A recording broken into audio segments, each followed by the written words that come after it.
నమస్తే.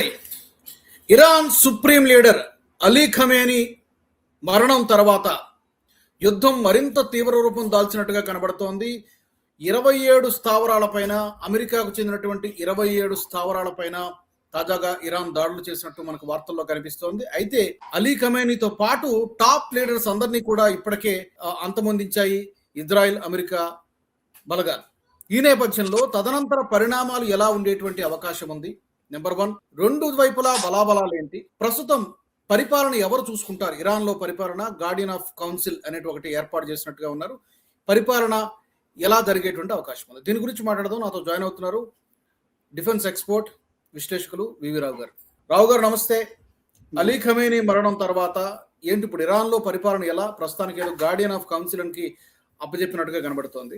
ఇది theological countries లో జనరల్ గా ఒక మజ్లిస్ షూరా అని ఉంటుందని, అంటే మీరు కౌన్సిల్ ఏదంటే అంటామో అది మజ్లిస్ అంటారు. ఆ మజ్లిస్ లో జనరల్ గా థియాలజిస్ట్స్ ఉంటారు, అంటే రిలీజియన్ కి సంబంధించిన మత గురువులు ఉంటారు. వీళ్ళందరికీ జనరల్ గా ఇప్పుడు 6 ఏళ్ళు 7 ఏళ్ళు పరిపాలన ఉంటే, ఇరాన్లో అయితే మాత్రం 8 ఏళ్ళు వాళ్ళకి మెంబర్షిప్ ఉంటుంది. ఇది క్వైట్ లార్జ్ కౌన్సిల్. అందులోంచే వాళ్ళు ఎన్నిక అవుతారు. ఎవరైతే గ్రాండ్ అయోతల్లా అంటారో ఆ గ్రాండ్ అయోతల్లా ఇందులోంచి ఎన్నిక అవడం జరుగుతుంది. ఇప్పుడు ప్రస్తుతానికి ఉన్న 2 గ్రాండ్ అయోతల్లాలు ఎవరైతే పాస్ అవుట్ అయిపోయారో 1979 తర్వాత, 2 ఇమాం హుస్సేన్కి రిలేటివ్స్ కింద చెప్పుకునేవారు. అంటే ఏంటంటే వాళ్ళకి లైనేజ్ వచ్చినట్టు, వాళ్ళ వంశ పారంపర్యంగా వచ్చినట్టు చెప్పుకున్నారు. అందుకనే వాళ్ళు నల్ల టోపీ ధరించడం, అంటే మనం తలపాగా అంటాం, నల్ల టోపీ కానీ తలపాగా కానీ ధరించడం జరుగుతుంది ఇమాం హుస్సేన్కి డిసెండెంట్స్ కింద.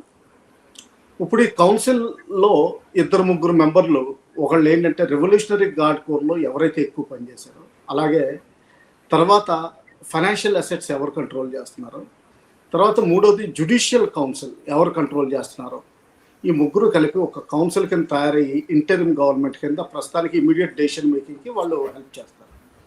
దీని తర్వాత వీలుగా ఒక నాయకుడిని ఎన్నుకొని కరోనేషన్ చేయాల్సి ఉంటుంది.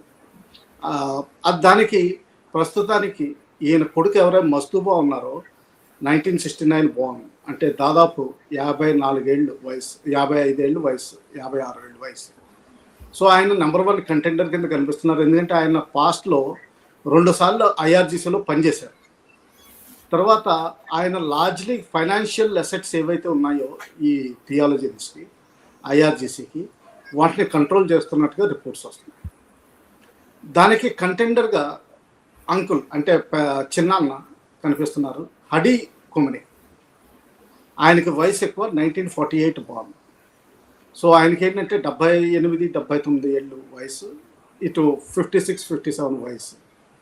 సో ఎవరు గెలుస్తారన్నది బై అండ్ లార్జ్ డైరెక్ట్ డిసెండెన్సీకి అవకాశాలు ఎక్కువ కనిపిస్తున్నాయి, ప్లస్ యంగ్ ఏజ్ అది కూడా అవకాశం కనిపిస్తుంది. తర్వాత ఈయన ఐఆర్జీసీలో పనిచేయడం జరిగింది. ఐఆర్జీసీ పటిష్టంగా ఉన్నంత కాలం ఈ థియాలజీ పటిష్టంగానే ఉంటుంది. ఇది ఆర్మీ కంటే ఎక్కువ పవర్ఫుల్ రిసోర్సెస్ వైజ్, తర్వాత డెడికేషన్ అండ్ మోటివేషన్ కూడా వీళ్ళకి చాలా హైగా ఉంది ఎప్పటి నుంచో. నిన్న జరిగిన దాడుల్లో కొంతమంది top senior commanders including chief justice చనిపోయినా కానీ, ఆర్మ్ ఫోర్సెస్లో ఏ రెవల్యూషనరీ ఆర్గనైజేషన్ అయినా సరే ఆర్గనైజేషన్ పటిష్టంగానే ఉంటుంది, ఎస్పెషల్లీ టాప్ లీడర్షిప్లో. ఆ టాప్ లీడర్షిప్లో రీప్లేస్ చేయడానికి ఎప్పుడు రెడీగానే ఉంటారు. సో అందువల్ల పెద్ద గొడవ ఏం కనిపించదు. అయితే ఈరోజు ఎన్ని స్థావరాల మీద దాడి చేశారన్నది పెద్ద ఇంపార్టెంట్ కాదు. ఎందుకంటే అమెరికాకి దాదాపు 22-25 స్థావరాలు ఉన్నాయి మిడిల్ ఈస్ట్లో. వాటన్నిటి మీద దాడి చేస్తుంది. సో 27 నెంబర్ ఇప్పుడు వస్తున్న రిపోర్ట్లో కనిపిస్తుంది, బాగానే కనిపిస్తుంది. అయితే ఇరాక్లో ఉన్న మెయిన్ బేస్ మీద ఎక్కువ దాడి చేశారు. నిన్న బహ్రెయిన్లో ఉన్న 5th ఫ్లీట్ మీద ఎక్కువ దాడి చేశారు. అది ఎందుకు చేశారంటే, ఇప్పుడు ల్యాండ్ రూపేణ ఇరాన్ మీద అటాక్కి దిగడానికి వీలు లేకుండా చేస్తున్నారు. ఎందుకంటే ఇప్పుడు రెజ్యూమ్ చేంజ్ చేయాలంటే జనరేషన్ XYZ 1990 తర్వాత ఎవరైతే పుట్టారో వాళ్ళందరూ లిబర్టీ, అయోతల్లాస్ని డిస్లైక్ చేసినా, తర్వాత కొంచెం సెలబ్రేషన్ చేసినా కానీ, పాత జనరేషన్స్ అన్నీ మాత్రం అయోతల్లాస్ని ఫేవర్ చేస్తాయి. వాళ్ళ దగ్గర political, social and financial controls ఉంటాయి. ఈ జనరేషన్ XYZ వీధుల్లోకి వెళ్ళి అలజడులు చేయడం తప్పితే కానీ వీళ్ళకి మిగతా పవర్స్ ఏమీ కనిపించవు. సో ఆ విధంగా చూస్తే ఏంటంటే ఆయతుల్లాస్కి ఇప్పుడు ఇరాన్కి ఐఆర్జీసీకి చాలా సపోర్ట్ దొరుకుతున్నట్టే మనం లెక్క పెట్టుకోవచ్చు. ఇంత త్వరగా విచ్ఛిన్నం కాదు. కనీసం దీన్ని ఐఆర్జీసీని విచ్ఛిన్నం చేయడానికి కనీసం 2 ఏళ్ల సమయం పట్టే అవకాశం. రావు గారు బలాబలాల గురించి వెళ్లే ముందు ఈ గార్డియన్ కౌన్సిల్ అనేది తాత్కాలికమైనటువంటి అరేంజ్మెంట్ లాగానే కనిపిస్తోంది. ప్రస్తుతానికి అతను చనిపోయాడు కాబట్టి ఇందులో 88 మంది సభ్యులు ఎంతమంది ఉంటారని చెప్తున్నారు. ఇది తాత్కాలికమైనటువంటి అరేంజ్మెంట్. మరోపక్క మేము చేసేటువంటి ప్రతిదాడులు చరిత్రలో కని విని ఎరుగుని రీతిలో మా రివెంజ్ ఉంటుందని చెప్పి ఇప్పటికే ఐఆర్జీసీ ప్రకటించింది. దానికి చెప్పినట్టుగానే దాదాపుగా 25-27 స్థావరాలపైన దాడులు కూడా చేసినట్టుగా మనకి కథనాలు వస్తున్నాయి అంతర్జాతీయ మీడియాలో. ఎలా ఉండేటువంటి అవకాశం ఉంటుంది? పరిణామాలు ఎంతకాలం రెసిస్ట్ చేయగలుగుతుంది ఇరాన్? ఎన్ని రోజులు ఎక్స్టర్నల్ సపోర్ట్ లేకపోతే? 2 విధాలుగా ఆలోచించాలి. ఒకటి చూస్తే ఏంటంటే అమెరికాకున్న ఎయిమ్, స్ట్రాటజిక్ ఎయిమ్ అయితే ఏదైతుందో ఖొమైనీని రీప్లేస్ చేయడం, అది వాళ్ళ ఎయిమ్ అచీవ్ అయింది. రెజ్యూమ్ చేంజ్ అవుతుందా లేదా అన్నది కొంత సమయం పడుతుంది, అంత ఈజీ కాదు. ఇరాన్ ఒక ప్రాత సివిలైజేషన్. మనకెంత ఇండియాకి ఎంత హిస్టరీ ఉందో ఇరాన్కి కూడా ఉంది. తర్వాత వాళ్ళకి ప్రౌడ్నెస్ ఉంది షియా కమ్యూనిటీకి లీడర్షిప్ కింద. మూడవది చూస్తే ఏంటంటే ఈ లాస్ట్ 40-50 సంవత్సరాల్లో వాళ్ళు ఐఆర్జీసీని చాలా స్ట్రాంగ్గా చేసుకున్నారు. ఐఆర్జీసీ మెయిన్ డ్యూటీ ఏంటంటే ఈ రెజ్యూమ్ని ప్రొటెక్ట్ చేయడం, తర్వాత పక్కనున్న దేశాల్లో వీలైనంత వరకు వాళ్ళకి కన్వీనియంట్గా గవర్నమెంట్స్ తీసుకురావడం, లేకపోతే కంట్రోల్లో పెట్టుకోవడం. ఫర్ ఎగ్జాంపుల్ లెబనాన్లో హిజ్బుల్లా లెబనాన్ గవర్నమెంట్ని కంట్రోల్ చేస్తుంది. అలాగే హమాస్ పాలెస్టీనియన్ గవర్నమెంట్ని కంట్రోల్ చేస్తుంది. అలాగే హౌతీస్ అక్కడ ఉన్న లోకల్ గవర్నమెంట్ని కంట్రోల్ చేస్తారు. సో వీళ్ళందరికీ డైరెక్ట్గా ఐఆర్జీసీ ట్రైనింగ్, వెపన్స్ ఎక్విప్మెంట్ ఇవ్వడం, ఫైనాన్షియల్ ఎయిడ్ ఇవ్వడం, ఆ తర్వాత పొలిటికల్ గైడెన్స్ ఇవ్వడం, ఇవన్నీ చేస్తూనే ఉంటుంది. సో ఈ విధంగా ఇటు ఐఆర్జీసీ అన్నది ప్రాపర్ రెగ్యులర్ ఆర్మ్డ్ ఫోర్సెస్ కాకపోయినా కానీ ఆర్మ్డ్ ఫోర్సెస్ కంటే స్పెషల్గా ఉన్న స్పెషలైజ్డ్ పవర్ అని అనుకోవాలి మనం. అది విచ్ఛిన్నం అయ్యేంత వరకు ఇరాన్ని ఎవరు టచ్ చేయలేరు. ఇంకా ఐఆర్జీసీ బలము మీరు కొంతవరకు చెప్పారు. కాకపోతే ఒక మోరల్ అనేది ఉంటుంది కదా, దేశాన్ని నడిపించేటువంటి ఒక సుప్రీం లీడర్ చనిపోయాడు అనేటువంటి ఒక మోరల్గా దెబ్బతింటుంది కదా డెఫినెట్గా. ప్రజల మాట పక్కన పెట్టండి, ఈవెన్ సైనికం వాళ్ళకు ఉన్నటువంటి డిఫెన్స్లో కూడా, బలగాలలో కూడా ఆ ప్రతీకారేచ్ఛ ఎక్కువ కనబడుతుందా, లేకపోతే బలహీన పడిపోయి ఇంకెంతకాలం పోరాటం చేస్తారు? ప్రతీకారం కనిపిస్తుంది. ఎందుకంటే మీడియాలో వస్తున్న వార్తలు జనరల్గా అమెరికా ఇన్ఫ్లుయెన్స్ చేసి కొంతవరకు జనరేషన్ XYZకి సపోర్ట్లో వాళ్ళు సెలబ్రేట్ చేసుకుంటున్నారు, మేము వేరే దేశం తయారు చేసుకుంటాం అన్నట్టుగా కనిపిస్తుంది. కానీ గ్రౌండ్ మీద చూస్తే ఏంటంటే నన్ను అడిగితే వీళ్ళందరికీ యాంటీ వెస్టర్న్ ఇన్ఫ్లుయెన్స్ ఎక్కువ ఉంది. ఇన్ఫ్యాక్ట్ వాళ్ళు ఏంటంటే యాంటీ వెస్టర్న్ ఇన్ఫ్లుయెన్స్లోనే ఈ ఆయతుల్లాస్ని తీసుకురావడం జరిగింది, అంతకుముందు షాని పడగొట్టి. సో మిడిల్ ఈస్ట్లో ఏంటంటే పైకి ఏది వల్లించినా కానీ లోపల మాత్రం ఉమ్మా, తర్వాత ఇస్లాం, తర్వాత నాన్ డెమోక్రసీ, మొనార్కీ నడుస్తుంది. కానీ బేసికలీ థియాలజీకి ప్రిఫరెన్స్ ఎక్కువ ఇస్తారు. సో ఆ విధంగా చూస్తే ఏంటంటే ఐఆర్జీసీకి చాలా విపరీతమైన సపోర్ట్ ఉంది, అందులో డౌట్ ఏమీ లేదు. ఇంకా ఏవో టెహ్రాన్ యూనివర్సిటీ దగ్గర అడపదడప జరుగుతున్న అలజడులు ఇవన్నీ అంటే అవి మీడియా పబ్లికేషన్, తర్వాత ఇన్ఫర్మేషన్ వార్ఫేర్ కింద మనం లెక్క తీసుకోవాలి తప్పితే కానీ సీరియస్ ఇంపాక్ట్ ఉండదు. ఎందుకంటే వాళ్ళ దగ్గర ఫైనాన్షియల్, సోషల్, పొలిటికల్ పవర్ ఉండదు ఓల్డర్ జనరేషన్స్ దగ్గర ఉన్నట్టు. అయితే మనము రావు గారు బలాబలాలు కంపేర్ చేసుకుంటే డెఫినెట్గా అమెరికా అగ్రరాజ్యము, ఈవెన్ ఇజ్రాయెల్ కూడా డిఫెన్స్ పరంగా చాలా బలంగా కనిపిస్తోంది. ఈ నేపథ్యంలో ఇరాన్ ఏ మేరకు మనం అంటే కంపేర్ చేయొచ్చా? ఎయిర్ ఫోర్స్ కానీ, వాట్ ఎవర్ సైనిక బలగాలు కానీ, వెపన్స్ కానివ్వండి, ఇవన్నీ కంపేర్ చేసుకుంటే ఏ మేరకు సరిపోతుంది స్టాటిస్టిక్స్ పరంగా చూసుకున్నా, ఏ విధంగా చూసుకున్నా? ఒక విధంగా 2 విధాలుగా చూడాలండి. ఎక్విప్మెంట్ అండ్ ట్రైనింగ్ చూస్తే Iranian arm forces IRGC included. ఎందుకంటే వాళ్ళ ఆర్మీ, నేవీ, ఎయిర్ ఫోర్స్ వేరు, ఐఆర్జీసీ వేరు. ఐఆర్జీసీకి కూడా ఎయిర్ ఫోర్స్, నేవల్ వింగ్స్ ఉన్నాయి వేరు. అంటే ఇది ఆర్మీని సూపర్ ఇంపోజ్ చేస్తూ సూపర్ ఆర్మీ లాగా ఉంటుంది. వీళ్ళకున్న ఎయిర్ ఫోర్స్ సెపరేట్ గా ఉన్నాయి, ఆర్మీ, నేవీ అవి సెపరేట్ గా ఉంటూ ఐఆర్జీసీ మళ్ళీ సెపరేట్, ఐఆర్జీసీ వేరుగా ఉంది. ఓకే. ఎయిర్ ఫోర్స్ చాలా వీక్గా ఉంది. అయితే వాళ్ళకున్న డ్రోన్స్ చాలా శక్తివంతమైన, ఇన్ఫ్యాక్ట్ రష్యాకు కూడా సప్లై చేసి యుక్రెయిన్ వార్లో వాడడం జరుగుతుంది. సో అందులో డౌట్ ఏమీ లేదు. డ్రోన్ వైజ్ అంటే ఈ నైబరింగ్ కంట్రీస్ ఏవైతే ఉన్నాయో సౌదీ అరేబియా దగ్గర నుంచి ఇజ్రాయెల్ వరకు వాళ్ళు ఆపరేట్ చేయగలరు. లాంగ్ ఎండ్యూరెన్స్ ఉంది, హై ఆల్టిట్యూడ్ కెపాసిటీ ఉంది, అలాగే లో altitude capacity, radar detection avoid చేయడానికి ఉంది. తర్వాత ఏంటంటే వేరియస్ చైనా అటువంటి కంట్రీస్ నుంచి తీసుకొచ్చిన టెక్నాలజీతో పాటు హైపర్సానిక్ మిసైల్స్ విపరీతంగా ఫోకస్ చేశారు వాళ్ళు. హైపర్సానిక్ మిసైల్స్ లాస్ట్ జూన్లో 2025 జూన్లో ఆపరేషన్ మిడ్ నైట్ సర్చ్ అది జరిగినప్పుడు కొన్ని హైపర్సానిక్ మిసైల్స్ ఇజ్రాయెల్ ఐరన్ డోమ్ని ఛేదించి వాళ్ళ టార్గెట్స్ని రీచ్ అయ్యాయి. అది మనం గుర్తుపెట్టుకోవాల్సింది. ఇంకా రాకెట్స్ విపరీతంగా ఉన్నాయండి. రాకెట్ ఫోర్స్ అని చెప్పి వీళ్ళ దగ్గర విపరీతంగా థౌజండ్స్ ఆఫ్ రాకెట్స్ తయారు చేసుకుని పెట్టుకున్నారు. అవే హెజ్బుల్లాకి సప్లై చేస్తారు, హమాస్కి సప్లై చేస్తారు, హౌతీస్కి కూడా సప్లై చేస్తారు. ఇంకా చైనా నుంచి వచ్చిన టెక్నాలజీ ద్వారా చాలా వరకు మిసైల్స్ వాళ్ళు పోగు చేసుకున్నారు. అలాగే లాస్ట్ 2-3 మంత్స్లో కూడా జనవరి నుంచి ఎస్పెషల్లీ చైనా నుంచి విపరీతంగా కార్గో ఎయిర్ప్లేన్స్ దిగినట్టు రిపోర్ట్స్ వస్తూనే ఉన్నాయి. అంటే విపరీతంగా మిలిటరీ ఎక్విప్మెంట్, మిసైల్స్ అక్కడ దిగుమతి జరిగినట్టు మనం అనుకోవచ్చు. చైనీస్ హెల్ప్ అంటారా? చైనీస్ వాళ్ళు ఇంటెలిజెన్స్ గ్యాదరింగ్, శాటిలైట్ ఇమేజరీ, కొంతవరకు 2-3 షిప్స్ని కొన్ని ప్రదేశాల్లో పెట్టి ఆ ఏరియాలో అటాక్ జరగకుండా హెల్ప్ చేయగలరు తప్పితే కానీ డైరెక్ట్గా వార్లో ఇన్వాల్వ్ అయ్యే అవకాశం కనిపించట్లేదు. వాళ్ళు తైవాన్ని తీసుకునేంత వరకు అమెరికా ఎక్కడ యుద్ధంలో ఉంటే వాళ్ళు తలపడే అవకాశాలు చాలా తక్కువ. అందుకని వెనెజులా కూడా మాట్లాడకుండా నోరు మూసు కూర్చుని ఉన్నారు. ఇంకా రష్యా అంటారా? వాళ్ళు ఆల్రెడీ యుక్రెయిన్ దాంట్లో ఇన్వాల్వ్ అయ్యి ఉన్నారు. అది జూన్ వరకు ప్రస్తుతం ఏమీ తెగేటట్టు కనిపించట్లేదు. నాకు ఇంకొక అభిప్రాయం ఇంకా అన్కన్ఫర్మ్డ్, ఎందుకంటే దానికి ఇంకా రీసెర్చ్ చేయాల్సి ఉంది, కొన్ని ఇన్పుట్స్ కావాల్సి ఉంది. కావాలని అమెరికా యుక్రెయిన్ రష్యా డీల్ని డిలే చేస్తుందా జెలెన్స్కీ ద్వారా? ఎందుకంటే అక్కడ డిలే చేస్తే ఇక్కడ ఇరాన్ సక్సెస్ ఎక్కువ ఛాన్స్లు ఉన్నాయి. అక్కడ యుక్రెయిన్ రష్యా వారు ముగిసిపోతే రష్యా ఖాళీగా ఉండి ఇరాన్కి ఎక్కువ హెల్ప్ చేసే అవకాశాలు ఎక్కువ కనిపిస్తున్నాయి. సో ఆ విధంగా చూడాలి.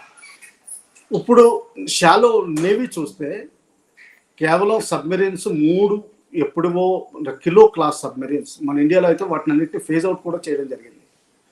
ఆ సబ్మెరీన్స్ ఉన్నాయి. మిగతా 25 మాత్రం స్మాలర్ సబ్మెరీన్స్, అందులో మిడ్గేట్ సబ్మెరీన్స్ ఉన్నాయి. ఈ మిడ్గేట్ సబ్మెరీన్స్ ఏం చేస్తాయంటే సముద్రంలోకి లిమిటెడ్ క్రూతో వెళ్ళి మైన్స్ పాతారు, షిప్స్ మునిగిపోయే విధంగా. అలాగే వాటిని ఆత్మాహుతి దాడి కింద అంటే దాడికి తయారు చేసే అవకాశాలు చాలా కనిపిస్తున్నాయి. కార్ బాంబ్ ఎలా తయారు చేస్తారో అలాగే ఈ మిడ్గేట్స్ని ఎక్స్ప్లోజివ్స్ తోటి లోడ్ చేసి విపరీతంగా డ్రోన్స్, స్వామ్ డ్రోన్స్, తర్వాత మిసైల్స్, తర్వాత ఈ మిడ్గేట్స్ వాడితే ఇందులో ఒక్కటైనా సరే అమెరికన్ షిప్ని చేరుకునే అవకాశాలు చాలా ఇంక్రీజ్ అవుతాయి. సో ఆ విధంగా జరిగితే మాత్రం అప్పుడు ఒక అమెరికన్ షిప్ అయినా సరే సింక్ అయ్యే లక్షణాలు విపరీతంగా కనిపిస్తున్నాయి.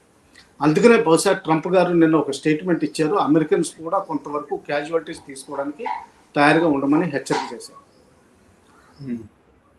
కాకపోతే ఇంకా వాళ్ళ నేవీ షాలో వాటర్ నేవీ, అంటే బ్రౌన్ వాటర్ అంటారు, ఓన్లీ కోస్టల్ తీరంలో డిఫెన్స్కి సరిపోతాయి. అయితే హార్మోస్ స్ట్రైట్ ఉంది, హార్మోస్ స్ట్రైట్ని ఆల్రెడీ మూసేశారు. అది కేవలం 20-21 కిలోమీటర్స్ ఉండడంతో ఒక పని చేయొచ్చు, ఓల్డ్ పాత ట్యాంకర్స్ తీసుకెళ్ళి అక్కడ సింక్ చేసే అవకాశాలు చాలా కనిపిస్తున్నాయి. దానివల్ల ఏమవుతుందంటే మిడిల్ ఈస్ట్ నుంచి వచ్చే ఆయిల్ అంతా అయిపోతుంది, కొన్ని ఇవన్నీ తీసేంత వరకు. తర్వాత హౌతీస్ ఆల్రెడీ నిన్న ప్రకటించారు, అక్కడ రెడ్ సీలో సూయజ్ కెనాల్ని ఎలా బ్లాక్ చేద్దామని. సో హౌతీస్ దగ్గర ఉన్న రాకెట్స్ అండ్ మిసైల్స్ వాడి అక్కడ సూయజ్ కెనాల్ కూడా బ్లాక్ చేసే అవకాశాలు చాలా కనిపిస్తున్నాయి.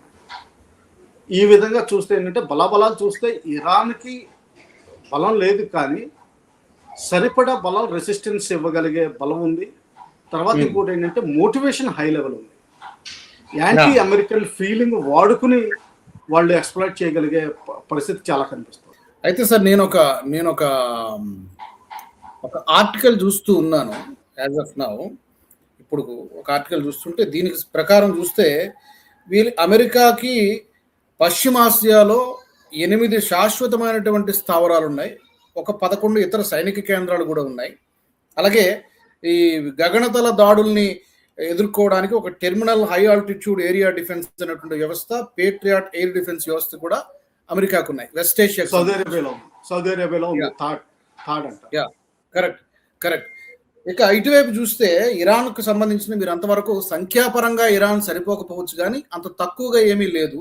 సుమారుగా 6 లక్షల మంది యాక్టివ్ సైనికులు ఉన్నారని చెప్తున్నారు. అలాగే 1000 మంది రిజర్వ్ పారామిలిటరీ దళాలు కూడా ఉన్నాయని చెప్తున్నారు.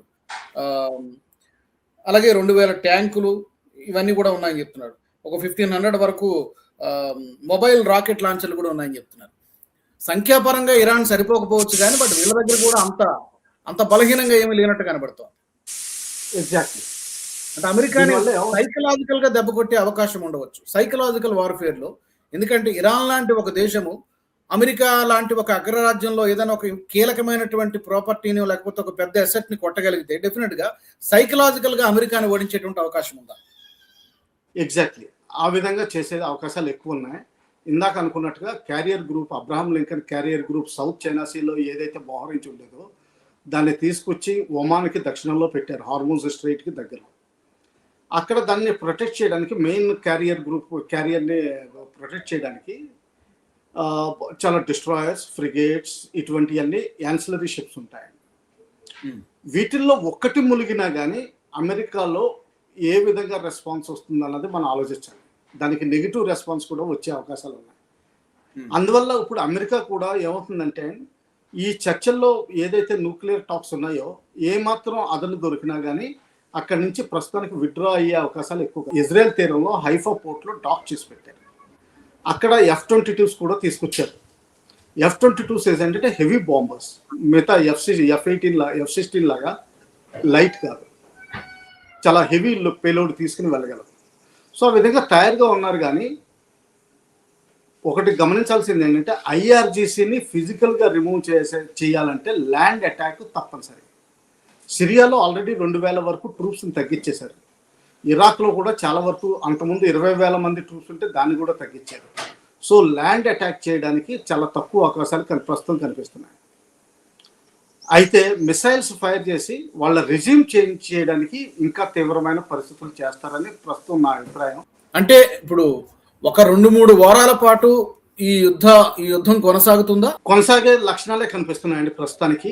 ఒకవేళ న్యూక్లియర్ అగ్రిమెంట్ ఇరాన్ రాజనీతి వాడితే వాళ్ళు ఇజ్రాయెల్ చేసిన అటాక్స్కి ప్రత్యామ్నాయంగా వాళ్ళు 30 చేస్తే వీళ్ళు 27 ఈరోజు, నిన్న 8, 9 చేశారు. సో ఆ నెంబర్స్ మ్యాచ్ అయిపోతున్నాయి. సో దానివల్ల ఏంటంటే ఓన్లీ టాప్ లీడర్స్కి అసాసినేషన్కి కౌంటర్ చేయాల్సిన అవసరం ఉంది. అది ఆల్రెడీ ఒకసారి అమెరికా డొనాల్డ్ ట్రంప్ ఏమంటారంటే ఆయన ప్రచారం చేసుకునే టైంలో ఒక స్నైపర్ ఇన్సిడెంట్ జరిగింది. ఆ స్నైపర్ ఇన్సిడెంట్ వెనకాల ఇరాన్ హస్తం ఉందని చెప్పి అప్పుడు కూడా ఆరోపణలు చేశారు. సో అటువంటి ఒకవేళ నిజమై ఉంటే అటువంటిది మళ్ళా జరిగే అవకాశాలు చాలా కనిపిస్తాయి. అలాగే నెటన్యాహు గారి మూడు కూడా అక్కడ జరిగే అవకాశాలు ఉన్నాయి. లేకపోతే ఇజ్రాయెల్లో హమాస్ను వాడి లేకపోతే హెజ్బుల్లాను వాడి అక్కడ ఆత్మాహుతి దాడులు especially east Jerusalem and west Jerusalem ఏవైతే రిలీజియస్ సెంటర్స్ ఉన్నాయో అక్కడ జరిగే అవకాశాలు చాలా ఎక్కువ. ఇజ్రాయెల్ ఫైనల్ గా అయతుల్లా అలీ ఖమేనీ స్థానంలో అతని కొడుకు మొస్తబా అలీ ఛార్జ్ తీసుకుంటారా, ఇమీడియట్ గా తీసుకుంటారా? కొంతవరకు నేను మీడియాలో చదువుతున్నది ఏంటంటే ఈ అంకుల్ అదే పెద్ద చిన్నాన్న ఎవరైతే ఉన్నారో ఆయన కొంచెం కాంపిటీషన్ వచ్చే అవకాశాలు కనిపిస్తున్నాయి. కానీ ultimately it will be with in the family అని నా అభిప్రాయం. ఆల్ రైట్ రావు గారు, చూద్దాం. మరి మీరు అన్నట్టుగా ప్రస్తుతానికైతే చాలా భయానకమైనటువంటి వాతావరణం, తీవ్రమైనటువంటి యుద్ధం జరుగుతోంది. ప్రతీకారేచ్ఛతో రగిలిపోతోంది ఇరాన్. చూడాలి ఎలాంటి సపోర్ట్ వస్తుంది, ఎన్ని రోజులు కొనసాగుతుంది, ఎలాంటి పరిణామాలు మనం చూడాల్సి వస్తుందో. థ్యాంక్ యూ వెరీ మచ్ రావు గారు. నమస్తే. మరి ప్రస్తుతం ఉన్నటువంటి పరిస్థితి చూస్తుంటే కనీసం ఒక 2-3 వారాల పాటు ఈ ఉద్రిక్త వాతావరణం, ఈ యుద్ధం కొనసాగేటువంటి సూచనలు చాలా స్పష్టంగా కనిపిస్తున్నాయి. ఇరాన్ టాప్ లీడర్లందరినీ కూడా ఇప్పటికి అంతం చేసింది. IRGCకి కొత్త కమాండర్ ఇన్ చీఫ్ ని కూడా ఇరాన్ నియమించింది. ప్రతీకార దాడులు కూడా చేస్తోంది. మరి ఈ అంశానికి సంబంధించి మీ అభిప్రాయాలను, మీ వాల్యుబుల్ ఫీడ్బ్యాక్ ని తప్పకుండా తెలియజేయండి కామెంట్ సెక్షన్ లో. మరొక ఇంట్రెస్టింగ్ టాపిక్ తో మళ్ళీ కలుస్తాను. జై హింద్. ఈ వీడియో మీకు నచ్చినట్టయితే లైక్ చేయండి, 10 మందికి షేర్ చేయండి. అలాగే కామెంట్ల రూపంలో మీ అభిప్రాయాలను మాతో పంచుకోండి. Nationalist hub group of channels ను సబ్స్క్రైబ్ చేసుకుని తెలుగునాట జాతీయవాద జర్నలిజాన్ని ప్రోత్సహించండి. ఈ వీడియో కింద ఉన్న బెల్ ఐకాన్ పై క్లిక్ చేయడం మర్చిపోవద్దు.